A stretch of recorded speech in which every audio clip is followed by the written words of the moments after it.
Eu acho que eu vou conseguir ler ali, porque não aparece ali no meu computador, mas eu vou lendo aqui também, viu, Gustavo? Na Bíblia aqui. Então, ó, Apocalipse 4, verso 1.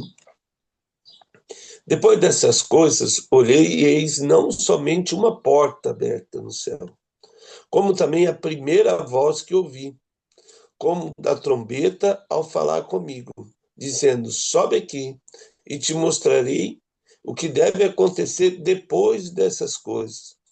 Então, ele repete, ó, depois dessas coisas, duas vezes, porque a era da igreja terminou. Né? O que o Espírito Santo tinha que fazer aqui, neste momento, ele terminou.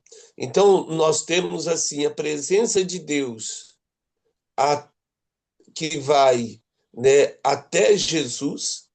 Aí depois eu tenho a presença de Jesus, que dura aí um curto período de tempo, de 33 anos, ou 34, 37, como alguns dizem. E depois eu tenho a ação do Espírito Santo. São estações diferentes, né? E aí agora a estação da época do Espírito Santo termina, volta à estação de Deus. O Espírito Santo sai, aí volta Deus, depois volta Jesus, e aí nós vamos reinar em trindade. Isso é tão tremendo porque depois a conexão é permanente. Ela não separa mais em estações. Por enquanto, essa é a era do Espírito Santo, a era da igreja. E no momento que essas coisas que nós lemos aqui nas igrejas da Ásia terminar, aí a era da igreja se vai. Então, após essas coisas, o capítulo 7 de Apocalipse, o verso 9, ele diz assim também: ó, depois dessas coisas vi eis grande multidão que ninguém podia enumerar, e todas as nações, tribos, povos, línguas, em pé diante do trono, diante do Cordeiro, vestido de vestiduras brancas, e a gente já falou, com palmas nas mãos, ou seja, glorificando, exaltando o nome do Senhor Jesus. Isso é muito importante porque sempre quando tem um evento novo, o apóstolo João ele tem esse direcionamento espiritual para, como é que nós vamos falar? Para descrever um novo momento na história da humanidade, na história dos eleitos, de toda a humanidade, infelizmente, até para aqueles que não são eleitos e não foram salvos, eles também vão ter uma virada de página que é o inferno e depois o lago de fogo, lago de fogo e enxofre. São momentos que melhoram para o cristão, são momentos que pioram para o gentil. É uma pena isso. Então, mas aí, olha só, ele declara aqui no verso 1, e isso é algo importante. Depois dessas coisas, eu olhei e eis não somente uma porta aberta no céu. Então, eu tenho mais que uma porta no céu, né? Não apenas uma porta. E aí, isso é legal, porque Efésios 1:3, vamos lá para Efésios capítulo 1. Efésios capítulo 1, o verso 3 de Efésios.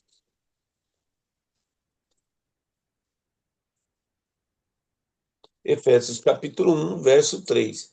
Bendito Deus e Pai de nosso Senhor Jesus Cristo, que nos tem abençoado com toda a sorte de bênçãos espirituais ó, e aí, por que que essa porta?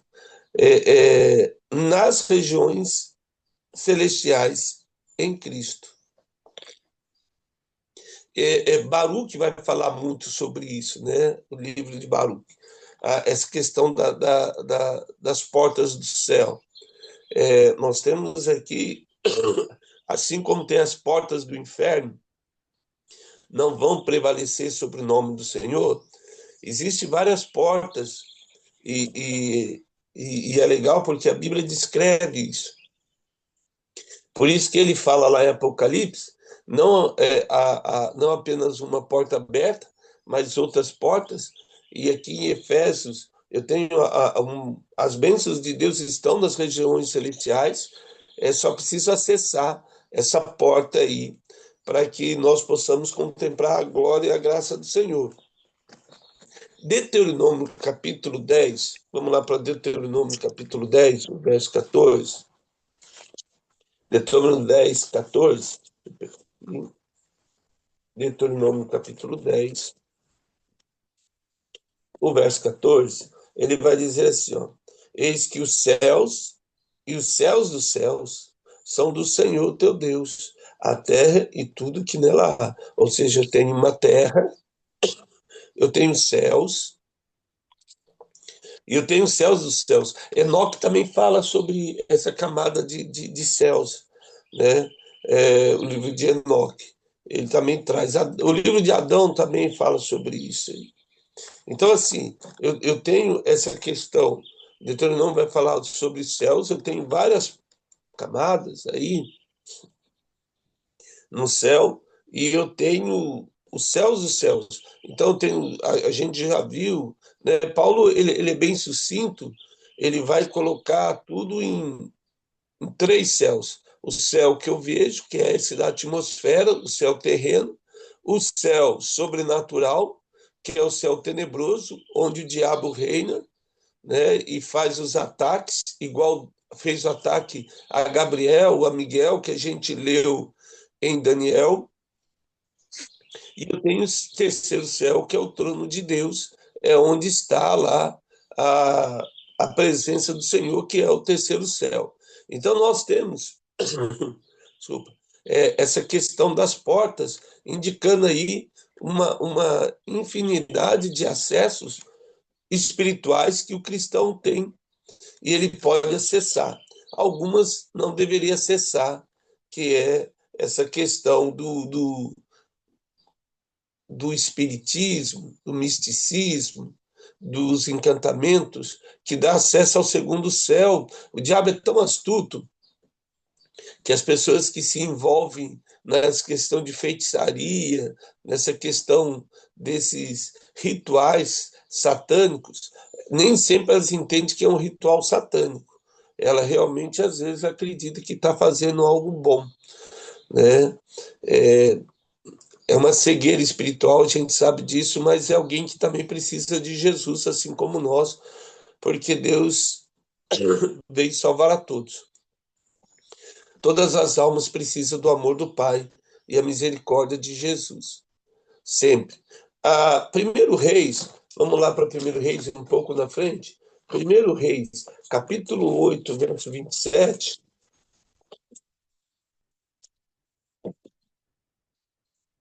Primeiro Reis 8, verso 27. Mas de fato habitará Deus na terra? Ele faz uma pergunta, né? Eis que os céus e até o céu dos céus não te pode conter, quanto menos esta casa que eu edifiquei. Salomão vai orar a Deus quando acaba de edificar a casa de Salomão, o templo de Salomão, chamado, né? A casa de Deus, e ele, Salomão, também entende disso. Nem os céus podem segurar, nem o trono de Deus, né? É assim, é, a grandeza de Deus é algo tão gigantesco que no nosso vocábulo não tem uma palavra para descrever o poder de Deus. Não existe palavra, é imensurável. Por isso que se escreve que Deus é onipotente, onisciente, imensurável, porque não tem como descrever.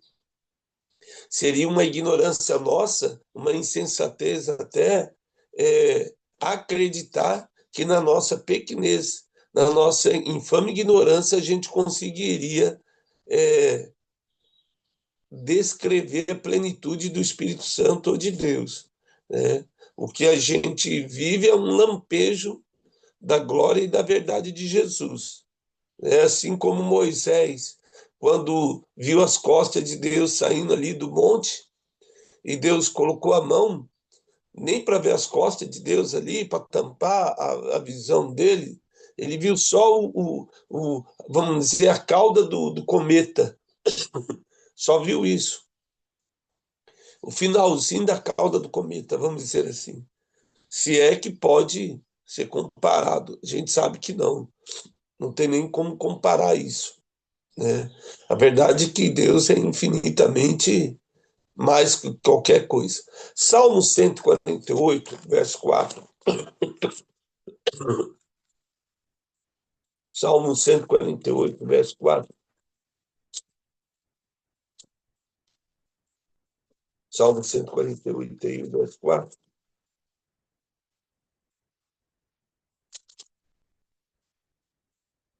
Ele vai dizer assim, ó: louvai os céus dos céus e as águas que estão acima do firmamento. Então aqui é interessante que o salmista já conhecia a atmosfera.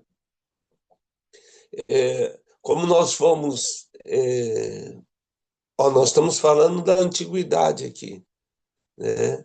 O salmista viveu antes de Jesus. Então aqui, estou falando da idade dos metais, né?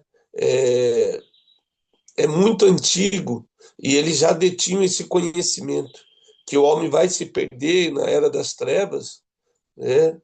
Na Idade Média ali, a ignorância toma conta, o diabo fez algo que deixou todo mundo ignorante, sei lá o que houve. E essa questão da religiosidade, né? A religiosidade ela tira toda a afeição ao conhecimento e traz a ignorância, e uma vez a ignorância traz a violência, por sua vez, traz aí toda sorte de desígnios da humanidade. A gente viu isso na história. Como diz aí, né? A, a insensatez sempre vence a inteligência, porque a inteligência ela tem limite, a insensatez não, não tem limite. Então não tem como vencer a insensatez. É importante isso para a gente entender o caminho que a gente tem que andar sobre a verdade de Jesus. E aí ele continua, né, segundo Reis, voltando lá, segundo Reis, segundo Coríntios, desculpa, segundo Coríntios 12, aquele texto, né, que nós vimos sobre o apóstolo Paulo, a percepção dele, quando ele foi até o terceiro céu, segundo Coríntios, capítulo 12, já é um texto conhecido nosso, que traz essa verdade, segundo Coríntios, capítulo 12, o verso 2 e 3. E aí ele vai falar de si mesmo na terceira pessoa. Conheço um homem em Cristo que há 14 anos foi arrebatado até o terceiro céu.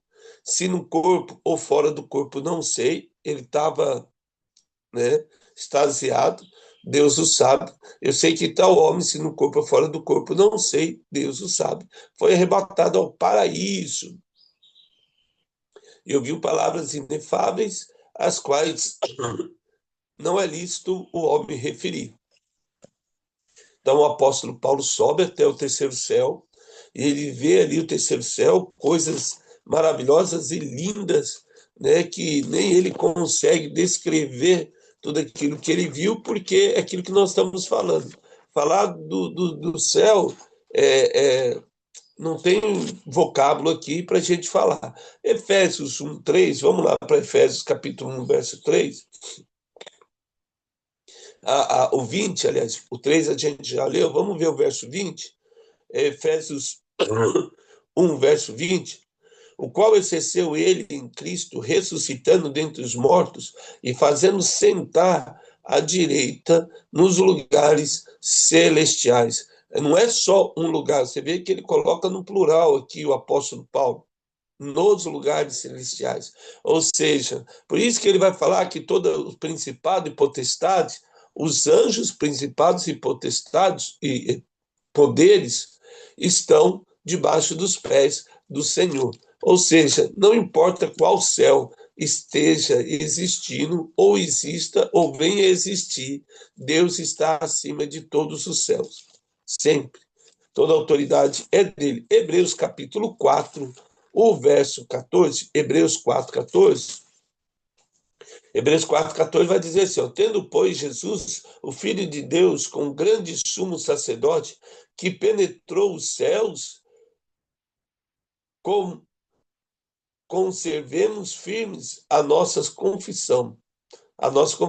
Ou seja, ele adentra no céu e penetrou, ou seja, ele rompeu o acesso, e aí isso que é mais legal, porque ele rompe, e eu tenho a lei, o salário do pecado é a morte leva ao inferno, e o inferno detinha o paraíso, né, sobre a sua guarda, sobre a sua tutela, mas quando Jesus ressuscita, ele rompe uma nova estrada, um novo caminho, e esse caminho agora leva o paraíso até o terceiro céu. E não existia esse caminho. Isso que é mais importante. Quando a gente fala de vitórias de Deus, de Jesus, parece que tudo está ali, mas existem algumas coisas que Jesus saiu para conquistar e conquistou. É uma batalha espiritual gigantesca, a gente não tem noção do que houve ali nessa batalha. Na nossa, eu vejo que é muito pequeno o nosso conhecimento da verdade de Deus. É uma pequenez muito grande, porque o paraíso estava guardado pelo inferno. Vamos entender que eu tenho um domínio, né? Um domínio sobre uma área, sobre um povo, sobre uma região, e lógico que aquele que domina não quer perder essa área, não quer perder esse território, não quer perder essa influência.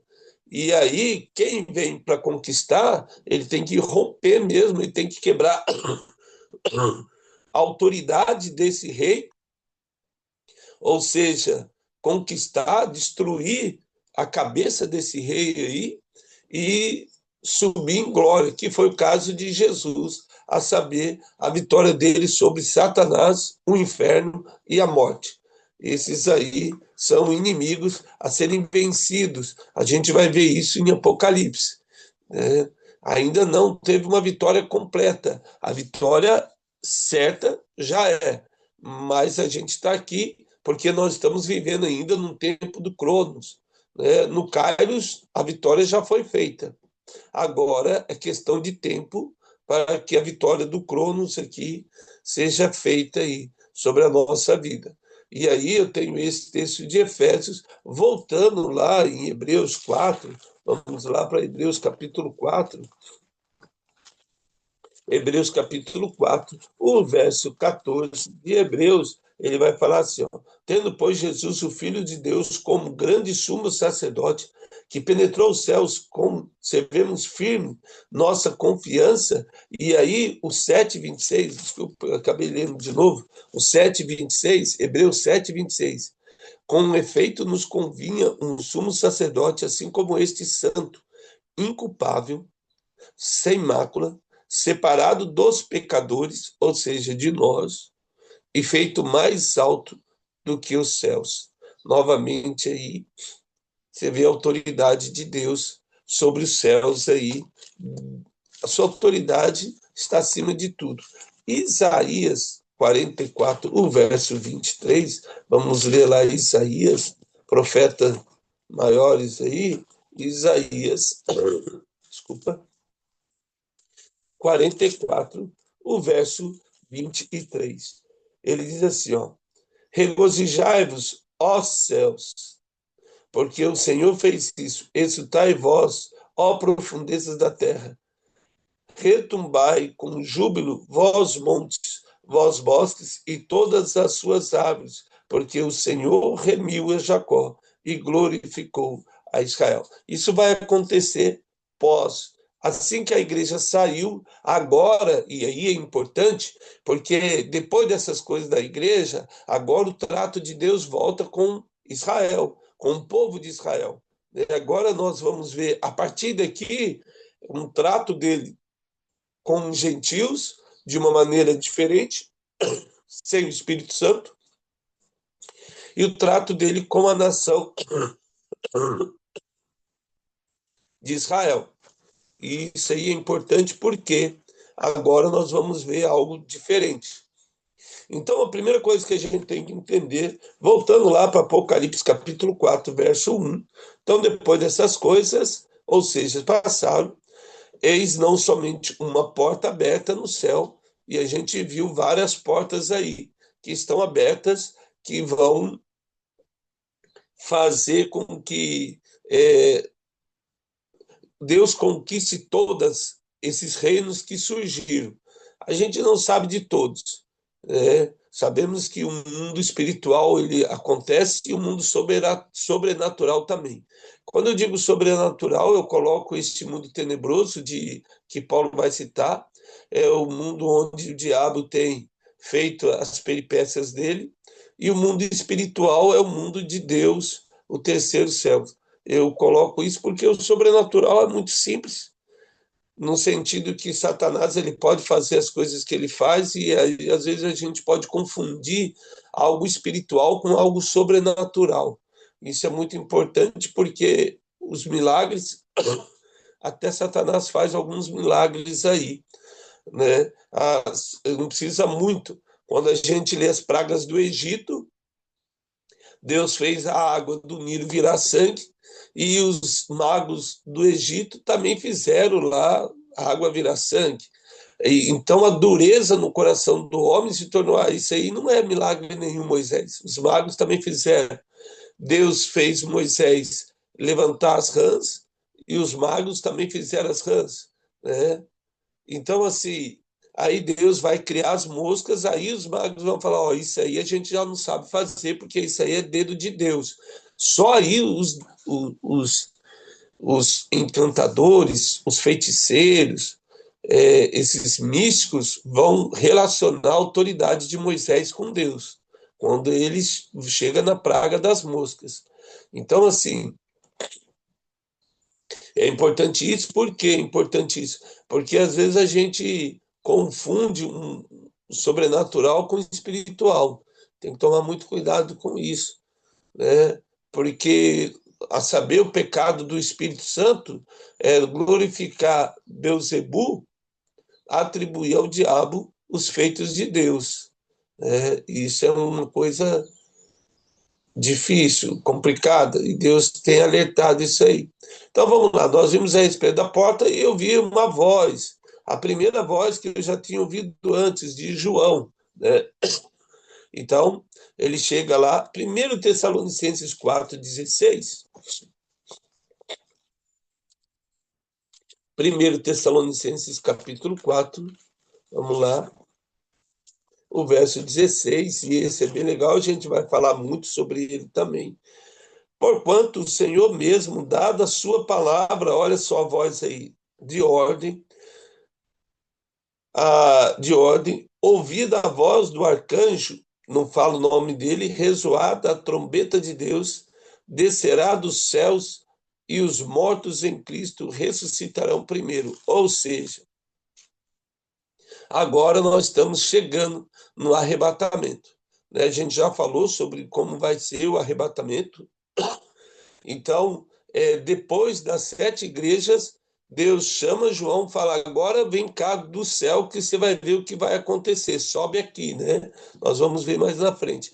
Então, João sobe e ele olha e ele vê Deus falando: ó, chegou o momento, vamos chamar a noiva do meu filho. E aí o arcanjo pega a trombeta lá e soa ela. E essa é a voz que ele ouviu. Gênesis capítulo 5 e arrebatamento,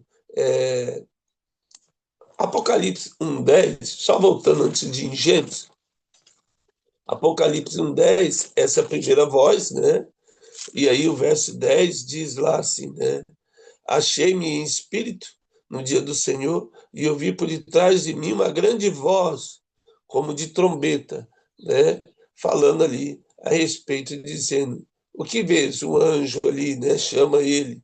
E aí vai falar sobre as igrejas. Mas essa voz, né? A primeira que ele ouviu, exatamente essa aí. Apocalipse 1:10, Apocalipse 9:14 também vai falar sobre isso. Mas voltando aí, Gênesis capítulo 5, vamos ver que a gente consegue aqui. Gênesis 5:24. essa questão do arrebatamento não tem. A questão que o cristão quer criar regra para tudo, às vezes. Né? A gente chega lá, 7 passos para isso, 3 passos para aquilo. Não tem passos para Jesus, porque aí é limitar o poder de Deus. Não existe uma lógica em Deus. Uma lógica humana. Quem vai entender Deus? Isaías vai falar isso, né? Os vossos pensamentos são muito pequenos comparado ao de Deus. Em Gênesis capítulo 5, o verso 24, nós vamos falar sobre Enoque. Andou Enoque com Deus e já não era, porque Deus o tomou para si. Então, ali não tinha Jesus, né? O mundo estava fervendo e Deus se agradou de Enoque. E Enoque, pai de Matusalém, que vai viver, o homem que ficou vivo mais tempo, né? Depois de Adão, 900 e poucos anos. Então eu tenho Enoque, que é arrebatado, o primeiro homem na história da humanidade a ser arrebatado. Depois eu vou ter Hebreus, depois a gente lê de Elias sendo arrebatado, Hebreus 11:5, vamos lá para Hebreus 11:5, né? A carta de Hebreus, Hebreus capítulo 11, verso 5. Hebreus capítulo 11 aí, o verso 5, a palavra do Senhor vai dizer assim, ó. Pela fé, Enoque foi trasladado para não ver a morte. Não foi achado porque Deus o trasladara. Pois antes da sua transladação, obteve testemunho de haver agradado a Deus. Que bênção, né? Que possamos agradar a Deus também e aí sermos arrebatados. O legal, por que que nós vamos ser arrebatados? E aí você tem que pensar, e eu também, assim, por que nós vamos ser arrebatados se eu não tenho agradado a Deus? Porque quem nos justifica é Jesus. O que Deus vê em nós não somos nós, porque nós já estamos mortos. Ele não vê o Ronaldo, ele vê Jesus. Ele não vê o Gustavo, não vê o Dimar, não vê o Aguinaldo, não vê ninguém. Ele vê Jesus. E aí, quando ele vê Jesus, ele vê um filho amado, a quem se complaz.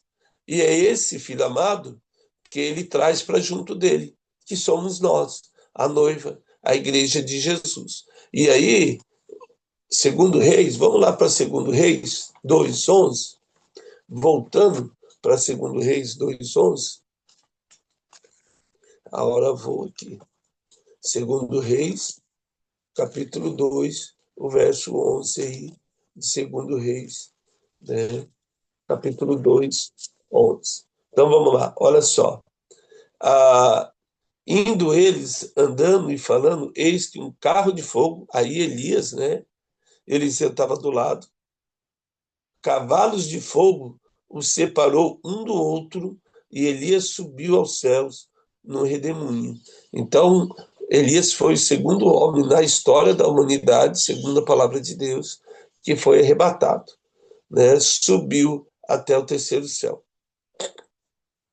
A gente já viu também que lá em Judas, o corpo de Moisés foi levado aos céus, né?